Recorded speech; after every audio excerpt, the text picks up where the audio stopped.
Beneath the still waters of Muskoka Lake lies a secret that has slept for 26 years. A sudden echoing neigh breaks the silence, as if a voice calls out from the deep. A horse's skeleton is discovered moss-covered and silent. But next to it, a fresh hoofprint impossibly recent. Who or what has returned? And why is the message "Let me go" entangled in damp white hair? The story of Chloe, the girl who vanished with her white horse in 1997, is awakening again. And this time, the spirit demands to be heard. Don't forget to subscribe to our channel so you never miss the most gripping emotional storytelling films we bring to life. Before the horse's cry echoed through the night, people believed Muskoka Lake was just a peaceful place. But in that very peace, a soul was forgotten for nearly 3 decades. The scene begins in black and white, the atmosphere heavy and suffocating. The soft sound of footsteps on the wet ground mingles with the gentle crashing of the waves on the shore. This is Muskoka Lake, a once peaceful place, now turned into a symbol of unbearable grief. Chloe's family, those who loved her, stand motionless by the shore, their faces drenched in tears, their eyes hollow as if there's no longer anywhere to turn. Rachel, the mother, stands close to the lake, staring blankly at the water. Her trembling fingers clutch a handkerchief tightly. She says nothing. Only the silent tears fall, merging with the water, as if they too share the pain that cannot be described. Rachel can't understand. Why did her beloved daughter Chloe vanish so suddenly? She can't believe that her daughter is in danger, that these precious moments were wasted in a worry she never knew existed. The next scene shows people silently searching the lake. Small boats glide across the water, the men casting nets, carefully hauling in each catch, hoping to find some trace of Chloe. But there is nothing except the darkness and cold water, except for the saddle that drifts to shore, the only piece of evidence left behind from her ride. The saddle, dirty and wrinkled, holds an eerie sense of mystery as it sits firmly under the dim light of the morning. The searchers remain silent. No one speaks, but their eyes tell everything. They know this is the only clue they have, and nothing else. Facing this search, the houses by the lake stand as silent witnesses to this pain. Inside each home, the dim glow of the lights reflects the shadows of people still. Every room feels empty, as though Chloe's laughter will never fill these spaces again. Her toys, once loved, are scattered across the floor. Never cleaned up, a reminder that Chloe is still a part of this place, an essential part, until the moment she disappeared without a trace. Suddenly, a close-up of the mother, her face twisted in pain, her eyes red from sleepless nights. An overwhelming sense of despair fills her features as she turns to her husband and quietly asks, "Where is Chloe?"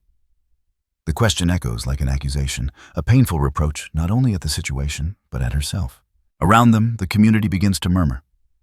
Whispers spread like wildfire. People start questioning the family's role in Chloe's disappearance. She let her daughter go off alone. Could this be her fault? She's an irresponsible mother. How could she let the girl go alone in such a dangerous place? These words fly through the air like sharp arrows, stabbing at the mother, deepening the confusion and hurt inside the family. Rachel can't bear the whispers anymore. She quietly walks to the edge of the lake, breathing in the cold morning air. The still water reflects the sky, unchanged, as if nothing has happened, as if her daughter is still out there, somewhere riding the horse, laughing at the waves, as though nothing was wrong.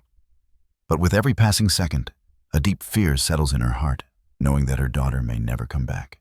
The scene ends with Rachel sitting on the shore, lost in the stillness of nature. The waves gently lap at the shore, but the silence is deafening. The sense of hopelessness, the abrupt loss, fills the air. The saddle lies still on the sandy shore, a symbol of helplessness in the search of a separation that cannot be erased in the hearts of those who loved her. The community, the family, and Rachel herself are all burdened by pain, by questions that remain unanswered, and by the judgmental eyes of those around them. This is the moment when all hope seems to vanish. The camera sweeps over Muskoka Lake, capturing the vastness of the water, the serene beauty now pierced by a strange tension. The wind stirs the treetops on the edge of the lake, and the rhythmic sound of water lapping against the shore adds to the unease. In this tranquil setting, a group of biologists and underwater filmmakers gear up for an investigation that feels to many like a desperate grasp at the unknown. Their equipment glints under the dull light of early morning, yet the somber air hints that this search will be different from any other. Clara, a young biologist, stands apart from the group, her gaze fixed on the water. There is something about the lake, something in the way it reflects the overcast sky, that speaks of mystery and loss. She has been studying the ecology of Muskoka for years. Yet this is something new, something that can't be explained by science alone. The group is here not just to explore the depths, but to seek out answers that defy rationality. The lake's secrets, it seems, are not just rooted in the physical world, but something more profound, perhaps even spiritual. The camera zooms in on Clara's face, a flicker of doubt and hope dancing in her eyes. She steps forward, joining the others as they prepare to submerge into the unknown. The water is cold, the air heavy with anticipation as they lower the underwater cameras into the lake, each click of the equipment sounding louder than the last. They're not just looking for the usual aquatic life. No, they are searching for something that shouldn't be there, something that, according to the locals, is more than just a story. The team plunges into the depths, the camera capturing their movements as they glide through the murky water. Fish dart by their silvery scales flashing in the gloom. But the deeper they go, the more oppressive the water becomes. Every minute feels like an eternity. As the camera pans over the lake bed, something catches the eye of one of the divers, a shadow. A long, slender shape lingers just beneath the surface, its edges blurred by the shifting currents. The shadow is unmistakably familiar. It's the saddle, Chloe's saddle, draped with algae and submerged in the cold depths. The diver moves closer cautiously, reaching out to touch it, the silence of the water amplifying the thrum of his heartbeat in his ears.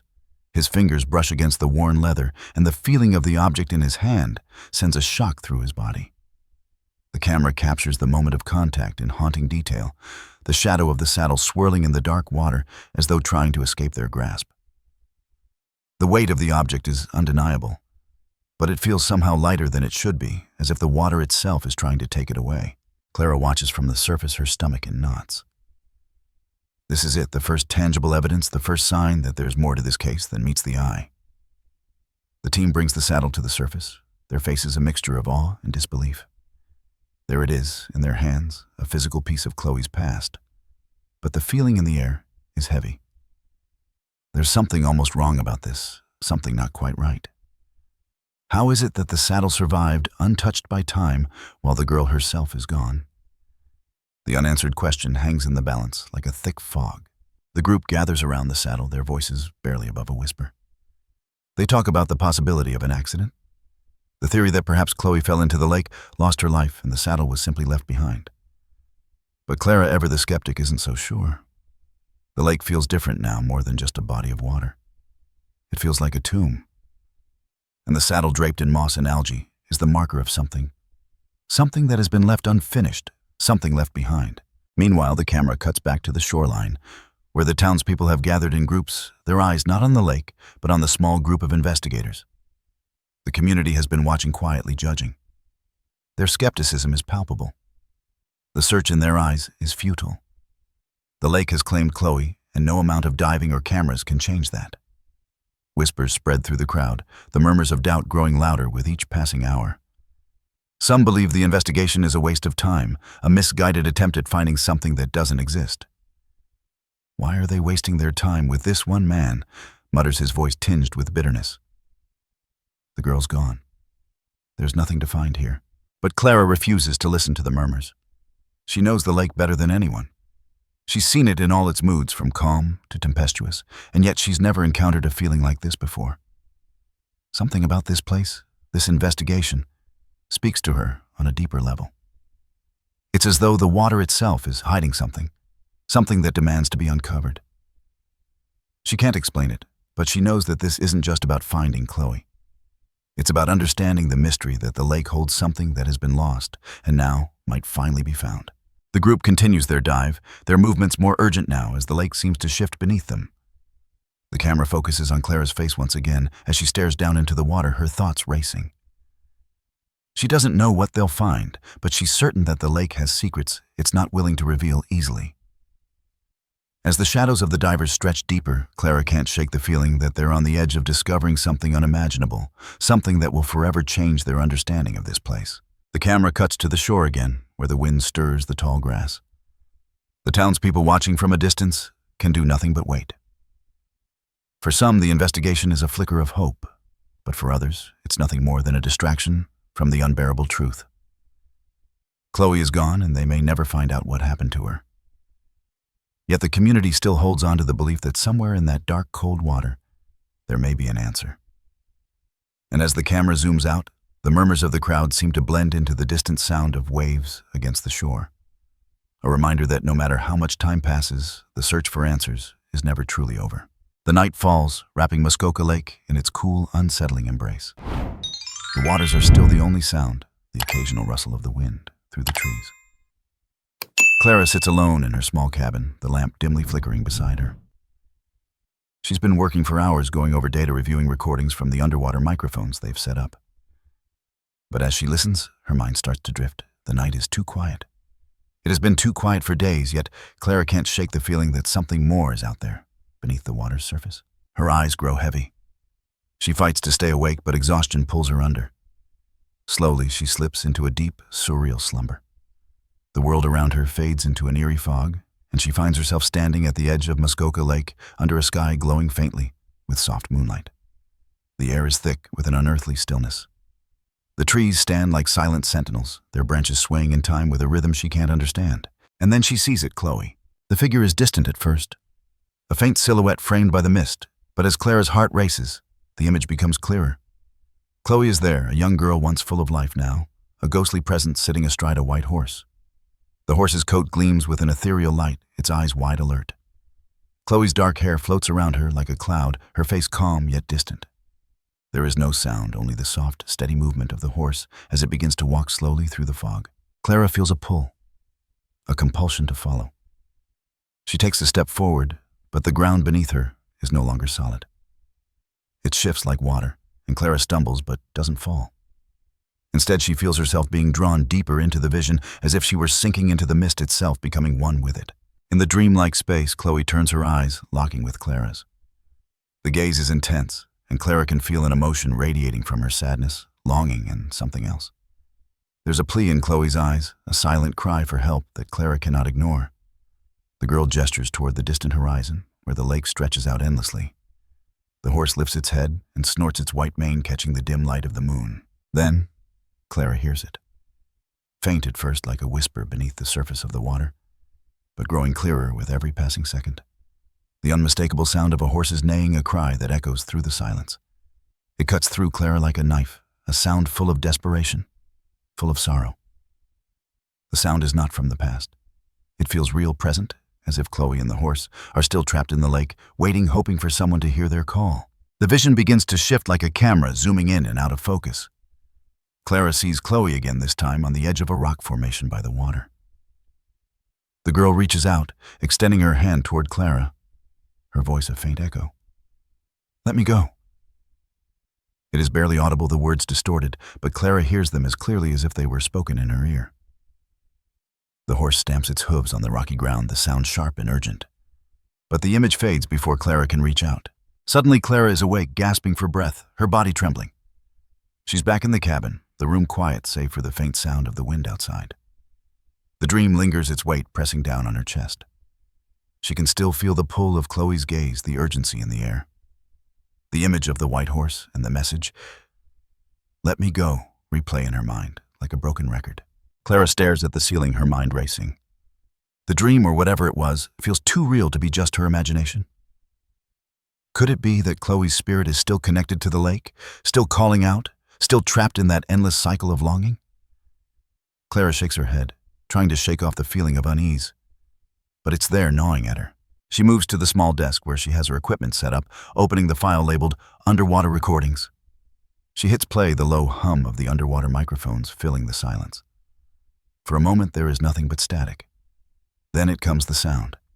The unmistakable eerie sound of a horse, neighing, distorted, but undeniably there. It reverberates through the speakers, so vivid it feels as though it's coming from just behind her.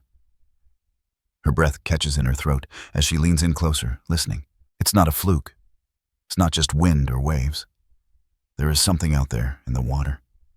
The sound of the horse, the neighing that grows louder with each second, sends a chill through Clara's spine. The recording is clear, too clear to be dismissed as a technical error. The very thing she's feared, the unexplainable, the supernatural, is staring her right in the face. Her mind races. What is she supposed to do with this information?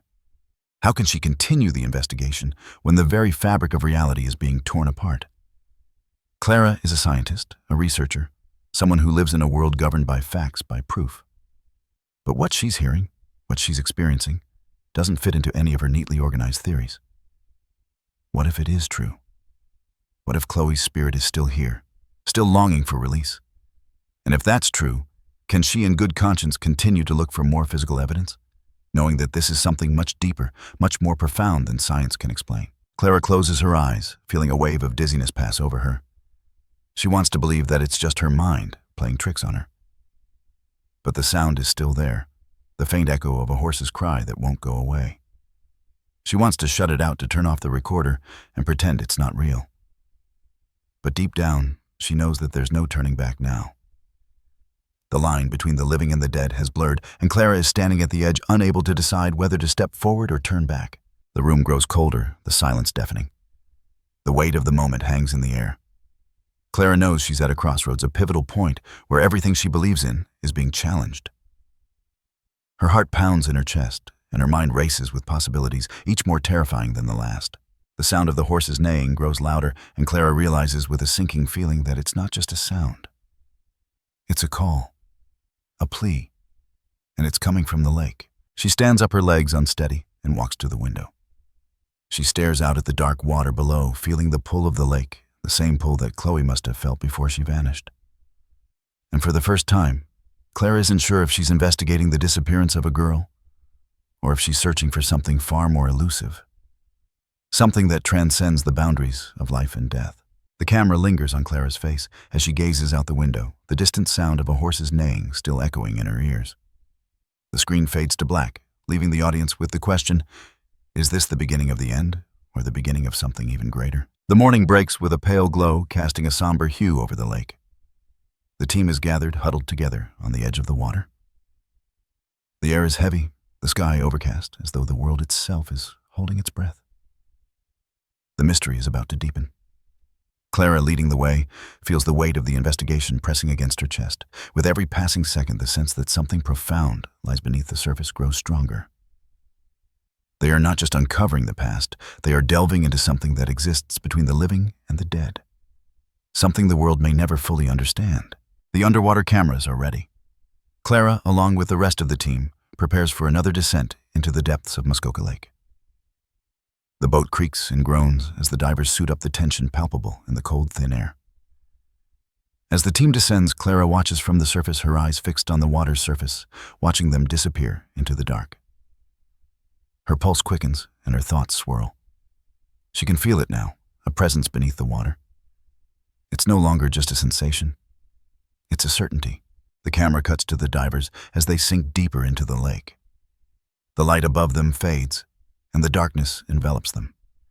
As they continue to descend, the murky water becomes more oppressive, the visibility almost non-existent. But then one of the divers signals. There's something ahead. The water stirs as the team makes their way toward the discovery. The camera follows their movements, capturing the faint outlines of what lies below. It's a skeleton. At first, the form is barely recognizable, shrouded in thick layers of algae and silt. The divers slowly approach their movements, cautious, reverent. The skeletal remains of a horse lie before them, its bones intertwined with the growth of the water's cold embrace. The ribs, sharp and brittle, are visible under the dark green mass of moss and seaweed that has overtaken the body. The skull, cracked but intact, stares back at them, the empty eye sockets dark and hollow. It's as though the horse had been waiting here undisturbed for years, a silent witness to whatever mystery the lake holds. One of the divers reaches out his hand, trembling, as he gently brushes away the algae from the skull, revealing its features more clearly. The bones are remarkably preserved, more so than they should be considering the conditions of the lake. There's something almost eerie about how well the horse's remains have survived. This should not be possible. Yet here it is, lying in the depths, frozen in time. Clara watches from above, her heart racing. This is the moment she's been dreading. The connection between the spirit of Chloe and the horse is undeniable now. She can almost feel the presence of something unseen, something old and ancient. As the divers continue to inspect the remains, they make another shocking discovery. A print, a fresh hoof print, clearly imprinted into the lake bed next to the skeletal remains. The camera zooms in on the print. It's not just any hoof print. It's a clear, crisp mark, as if the horse had only recently stepped there, despite the fact that the skeleton is decades old. It's an impossibility, a physical paradox that defies all logic and understanding. How could this be? The team is silent, each of them too stunned to speak. The print is sharp and fresh, with edges that still glisten, as though the water itself hasn't yet had time to erode it. Clara's breath catches in her throat. This is no accident. The events are not adding up. Her mind races, torn between disbelief and the overwhelming sense that something more is at play here. The horse's body is decades old, yet the print beside it is new, fresh, as if the horse had just been here alive, trotting on the lake bed. The questions tumble over each other in her mind, each one more terrifying than the last. What does this mean? What does this have to do with Chloe? And more importantly, how does this tie into the strange sounds, the voices, and the dreams she's been having? As the divers bring the bones to the surface, Clara feels an uneasy sensation creeping up her spine. This isn't just a relic of the past. This is something much more alive. The weight of the discovery presses down on her like a physical force. They have uncovered something dark, something that should have stayed hidden beneath the surface. The camera shifts to Clara as she stands on the shore, her face pale, her eyes distant. She watches the team carefully examine the bones, but her thoughts are elsewhere. The ghostly image of Chloe, the horse, the print, the sounds, all of it is crashing into her mind, overwhelming her. She wants to dismiss it. She wants to believe that it's all a coincidence, a series of events that, when pieced together, might make sense. But deep down, she knows the truth is far more complicated, far more terrifying than anything she could have imagined. The team begins to question what they've found, but Clara remains silent. She can't shake the feeling that they've uncovered a piece of a puzzle that should never have been touched. The bones of the horse, the print, the strange noises from the lake, they all point to something far darker, far more sinister than a simple disappearance. As the team loads the remains onto the boat, Clara watches them, a deep unease gnawing at her. The questions are piling up, but no answers are forthcoming. She tries to push the doubt from her mind, but it lingers. The connection between Chloe and the horse is undeniable now, but Clara is torn. Could it be that Chloe's spirit is still trapped here, bound to the lake, bound to the horse, lost in a cycle of endless wandering? Clara looks out at the lake, her heart heavy with the weight of the unknown. The water, once calm, now feels more like a dark mirror reflecting something far more ominous than anyone could have anticipated. The eerie silence that follows is deafening, a reminder that the lake holds far more than anyone could ever understand. As the team moves back to the shore, the camera lingers on the hoof print, now slightly blurred by the shifting water. It's the final, undeniable proof that something is here, something beyond the realm of what they thought was possible. Clara stands still, staring at the lake, the weight of the discovery settling over her like a blanket of dread. The screen cuts to black. The haunting image of the hoof print lingers in the audience's mind, an ominous promise of what's to come. The investigation is no longer just about finding answers. It's about confronting the truth that lies beneath. And the more they uncover, the more they realize they are standing on the edge of something far greater than themselves. The lake is calling, and the truth, whatever it may be, is waiting just beneath the surface. The days grow colder as the investigation presses on, but the weight of the mystery deepens with each passing hour. Clara's mind has begun to fracture under the strain of it all. The line between the world of the living and the dead blurs further each time she dives into the lake's depths, each time she hears the neigh of the horse echoing in her dreams, each time she sees Chloe's face in the haze. Her nights have become a battleground of haunting visions and eerie sounds, each one more vivid, more desperate than the last.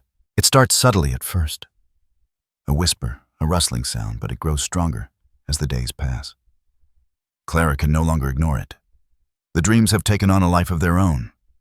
Each time she closes her eyes, she is transported back to the lake, to that place where Chloe's spirit lingers trapped, waiting for someone to finally hear her. One night, as Clara drifts into an uneasy sleep, the dream takes her once again to the edge of the lake. She is standing there, staring out at the water, and this time the air is thick with tension. The moonlight casts a pale, ghostly glow across the surface, the water barely moving as if it too is holding its breath. And then from the shadows, Chloe appears. But this time there is something different about her. The girl is no longer a passive figure, a silhouette lost in the fog. She is alive, vibrant, her eyes wide with joy. She is sitting atop the white horse, its hooves barely touching the ground as it prances through the mist, its mane rippling in the wind. Chloe is laughing, a high-pitched childlike laugh that echoes through the air, and then she begins to sing. The song is haunting, a melody so old, so foreign, that Clara can't recognize it, but she feels it deep in her chest, pulling her in. It's a song of sorrow, of release, a song of something lost, something that cannot be undone. The dream is more than just a vision. It's a tangible feeling, a pull that Clara cannot escape. Chloe's laughter rings in her ears louder now, but it's not joyous. It's tinged with an underlying sorrow, as if she's been waiting for this moment for an eternity, but can't quite break free. The horse's eyes meet Clara's, and for the first time, she feels the weight of their bond, the weight of Chloe's soul, reaching out from the depths, calling for freedom. Clara jolts awake, gasping for air, her body drenched in sweat. The dream lingers, haunting her as she sits up in the darkness of her cabin. The memory of Chloe's face, her laughter, the ancient melody, everything is burned into Clara's mind, and she can't escape it. She tries to steady her breathing, but the fear, the dread is thick in her chest. The connection has become undeniable, and Clara knows with sickening certainty that she is no longer simply searching for a missing girl. She is caught in a battle with the spirits of the past, with the souls that have been left behind, waiting to be heard. Days pass, and Clara struggles to keep her composure. She shares her dreams with the team, but their reactions are varied. Some are skeptical, brushing it off as the strain of the investigation getting to her. Others are intrigued, but they don't know what to make of it. The line between science and the supernatural is not one they are ready to cross. But Clara can't shake the feeling that she's on the verge of uncovering something beyond the physical, something that defies all logic. The team pushes forward with their work, examining the underwater footage and analyzing the remains of the horse. But Clara knows deep down that this is no longer just about the physical evidence. The lake is holding secrets that science cannot explain. The noise the Neigh whispers in the dark, the imprint of the hoof that remains too clear. None of it makes sense in the world of facts and numbers. And yet Clara's mind keeps returning to the same thought: perhaps some things can't be explained. Maybe some things are meant to be felt. Then, in the quiet of one evening, the breakthrough comes. Clara is reviewing the footage again, staring at the underwater images of the skeleton, when something catches her eye, a detail she had missed before. There among the moss and algae is a small object wedged into the horse's mane, barely visible, nearly hidden by the layers of decay. She zooms in, and as the image sharpens, her heart stops. It's a piece of plastic, yellowed with age, but legible. A piece of plastic with a message. The words, though faint and nearly illegible, are unmistakable. "Let me go." Clara's breath catches in her throat. She rewinds the footage, playing it over and over, the words burning into her mind. Let me go. The message is so simple, yet so profoundly moving. It's a plea, a final wish, a cry for freedom that has been trapped in the depths for years, perhaps decades. She feels it deep in her soul. This isn't just about Chloe's death.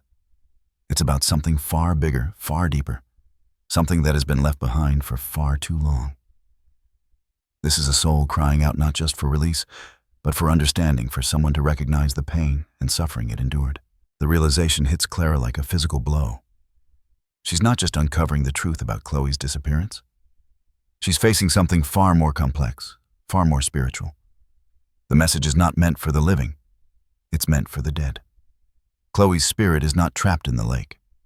She's calling out to the living, asking for release, asking for recognition. The horse, the message, the haunting melody, it's all part of the same plea. The cycle of pain, of suffering has gone on too long, and it's time for it to end. Clara struggles with her emotions. She wants to believe in the tangible evidence, in the science that can be touched and measured. But as the weight of Chloe's plea settles over her, she realizes that some things simply cannot be understood with logic alone. Some things are felt, not explained. And perhaps the answers they have been searching for, answers they never knew they needed, are not meant to be found through research or investigation, but through empathy, through the willingness to listen to what cannot be seen or touched. The team gathers to review the discovery, but Clara knows the truth now.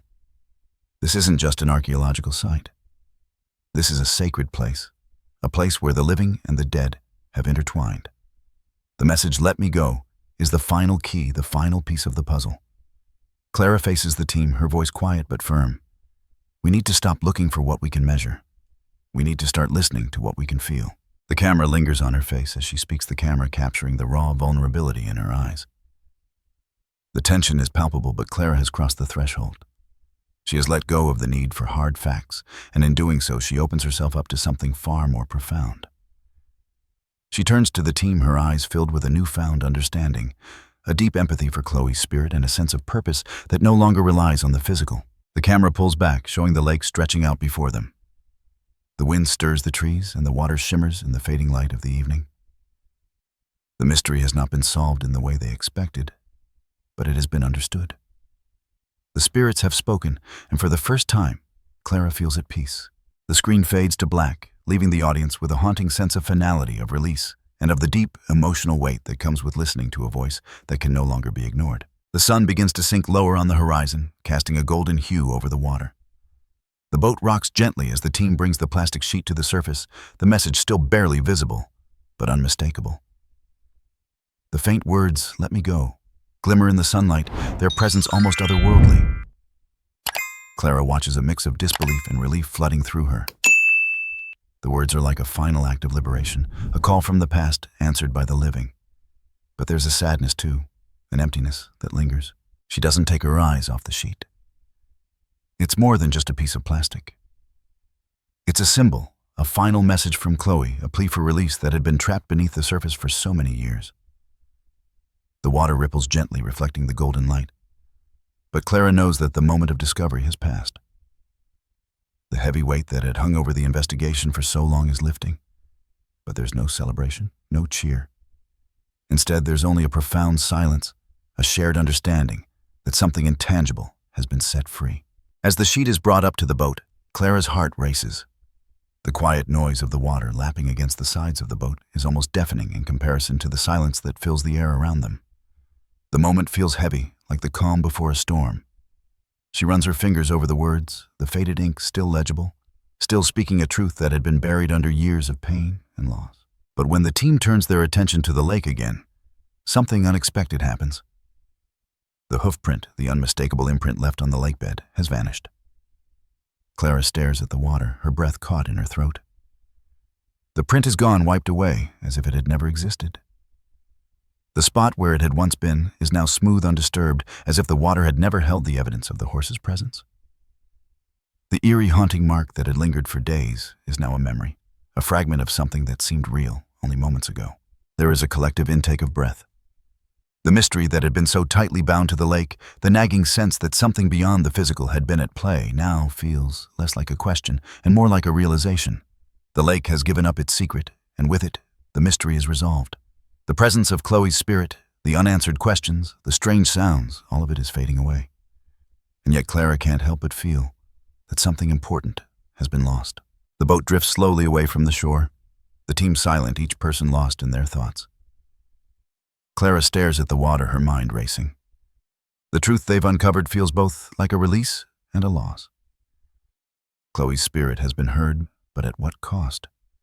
The weight of it all presses down on Clara's chest as she reflects on everything they've discovered. The lake, once a place of sorrow, of unanswered questions, has been transformed into something else, something different. It's no longer just a location of loss. It has become a symbol, a place of healing, a place where the past can be laid to rest. The camera lingers on Clara's face as she watches the water, her expression a mixture of relief, sadness, and hope.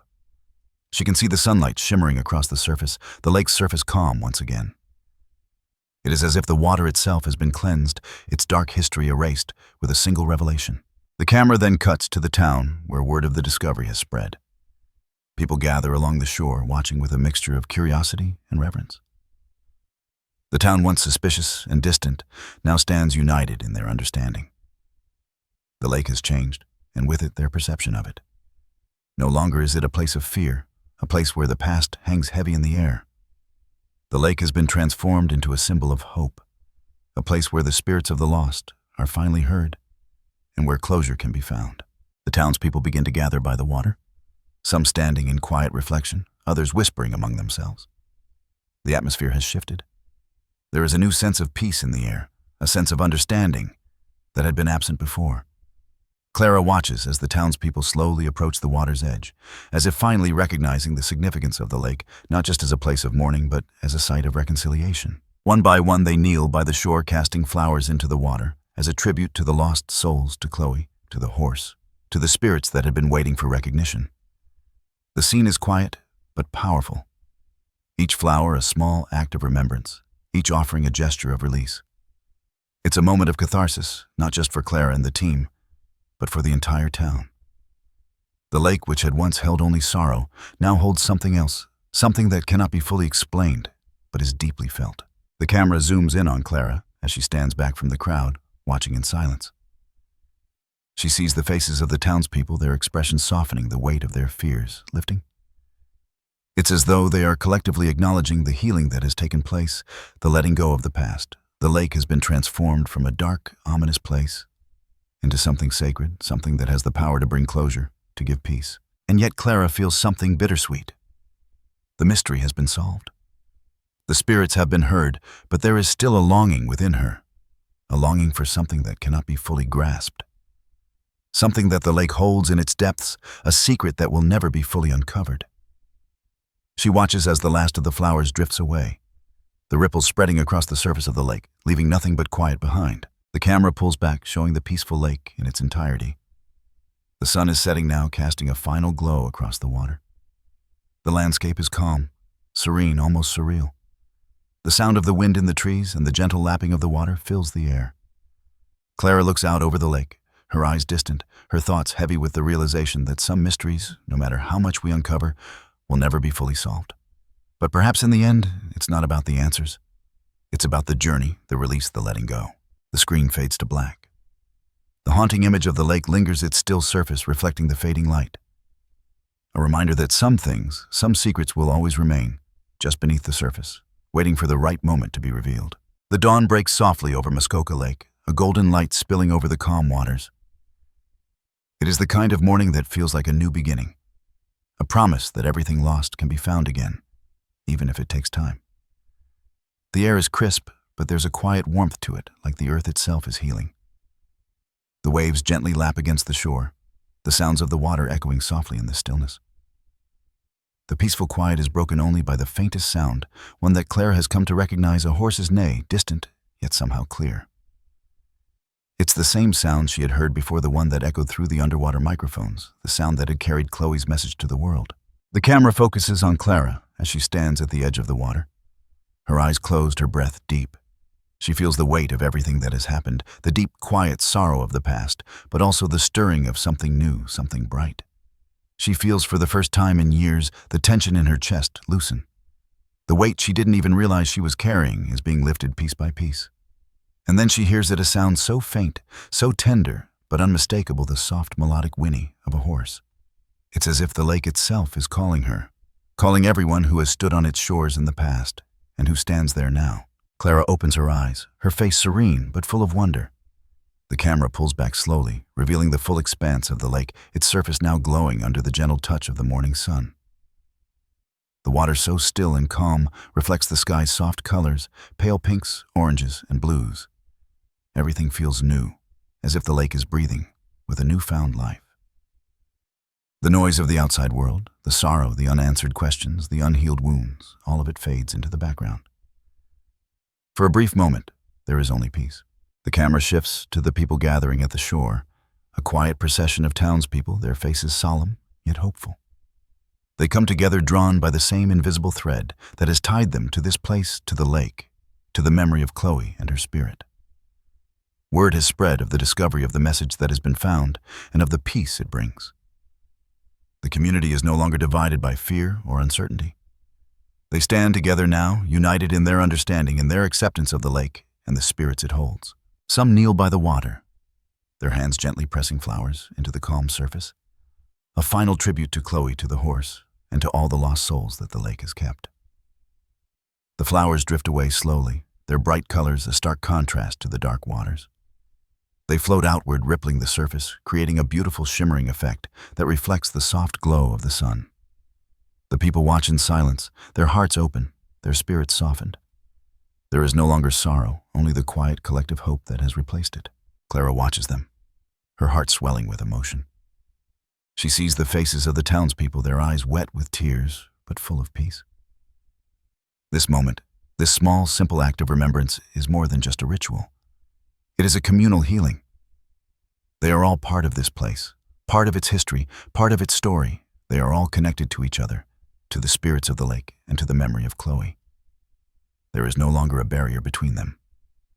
They are standing together in the same place, at the same time, as if the past and the present have merged into one. The camera pans across the water again, and for a brief moment, there's an almost surreal stillness. The lake is no longer just a body of water. It has become a place of transcendence, a place of peace. It's a place where the lost have been found, where the living and the dead have found a way to coexist, to heal. There is a deep, quiet joy that settles over the landscape, as if the land itself is breathing a sigh of relief, releasing the tension it has held for so long. Then, just as the camera shifts to a wider shot, a white horse appears on the horizon. It is barely visible at first, a ghostly figure in the distance. But as it moves closer, it becomes more defined. The horse's mane flows in the wind, its steps slow and deliberate as it moves across the water's edge. The townspeople watch silent and awestruck. Clara stands still, her breath caught in her throat. She knows what this means. The horse is not just a symbol. It is Chloe's spirit, freed at last, moving across the water in peace.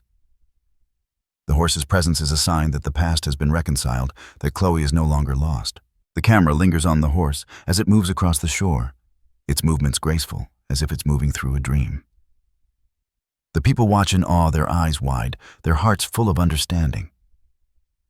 The sound of the horse's hooves is faint, but it rings through the air, carrying with it the quiet echo of a song, a final song, a song that has finally been heard.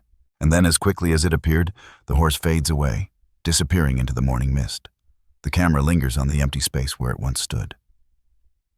The people are silent, but their faces are soft with the knowledge that the journey is over. Chloe's spirit has been released.